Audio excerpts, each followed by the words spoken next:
বৈষম্য বিরোধী ছাত্র আন্দোলনের ব্যানারে সরকারি চাকরিতে কোটা সংস্কার আন্দোলনে বেশ কিছুদিন ধরেই উত্তাল সারা দেশ। আদালতে ইস্যুটি ঝুলে থাকার পরও রাজপথে ধারাবাহিক কর্মসূচি পালন করে যাচ্ছে শিক্ষার্থীরা। এমন প্রেক্ষাপটে কোটা ব্যবস্থা নিয়ে নিজেদের অবস্থান স্পষ্ট করেছে দেশের রাজপথের প্রধান বিরোধী দল বিএনপি। আপনি কোটা দিয়ে কিছু নিয়ে যাবেন, প্রশ্নপত্র ফাঁস করে কিছু নিয়ে যাবেন, তারপরে আবার কিছু দলীয় লোকজনকে নিয়ে যাবেন, তাহলে বাংলাদেশের সাধারণ আমাদের যুব সমাজের জন্য থাকলোটা কি? কিছু তো থাকলোটা। যখন অনির্বাচিত অবৈধভাবে ক্ষমতা দখল করবেন, আপনার নির্ভরশীলতা কিন্তু অন্য জায়গায় চলে যাচ্ছে, এবং আপনি যখন অন্যদের উপর নির্ভরশীল হয়ে যাচ্ছে, তাদের স্বার্থ কিন্তু বাংলাদেশের স্বার্থের উপরে চলে যাচ্ছে। আজকের প্রেক্ষাপট তো সেটাই। নেতারা বলছেন, কোটা বহাল রেখে দেশে দুর্বৃত্তায়নের প্রক্রিয়া চালাচ্ছে সরকার, যার লক্ষ্য দেশকে রাজনীতি শূন্য করা। ভুয়া মুক্তিযোদ্ধার বংশধর বলি, এখন আওয়ামী লীগ দুর্বৃত্তেই তো আওয়ামী লীগদের চাকরি দিচ্ছে।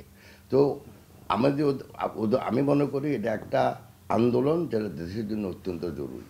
যারাই এখন ছাত্র, তারা ছাত্র নামে পরিচিত হওয়া ভালো। কে বিএনপি, কে আওয়ামী লীগ, কে জাতীয় পার্টি, এটা আমার বলার দরকার থাকে। সরকার বলতেছে বিকজ সরকার তাদের স্বার্থ উদ্ধার করার চেষ্টা করতেছে, এটাকে অন্যদিকে প্রবাহিত করার চেষ্টা করতেছে। মুক্তিযোদ্ধা পর্যন্ত ঠিক আছে, মুক্তিযোদ্ধার সন্তানদেরকেও যদি সাহায্য করতে চায় একসময় মেনে নেওয়া যেতে পারে, কিন্তু এই যে নাতিদের জন্য দেওয়া, এটি জনগণের বিরূপ প্রতিক্রিয়ার সম্মুখীন হবে মুক্তিযোদ্ধারা। এর কোনো প্রয়োজন নেই বলে আমরা মনে করি।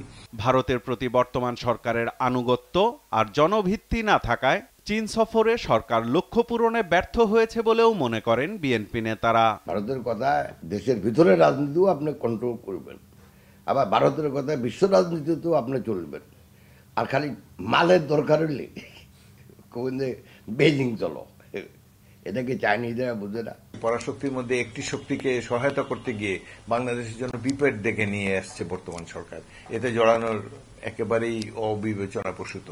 দেশের স্বার্থ অক্ষুণ্ণ রাখতে যে রাজনৈতিক দলই হোক না কেন, আগে জনগণের ম্যান্ডেট নিতে হবে বলেও মনে করেন বিএনপির এই নেতা।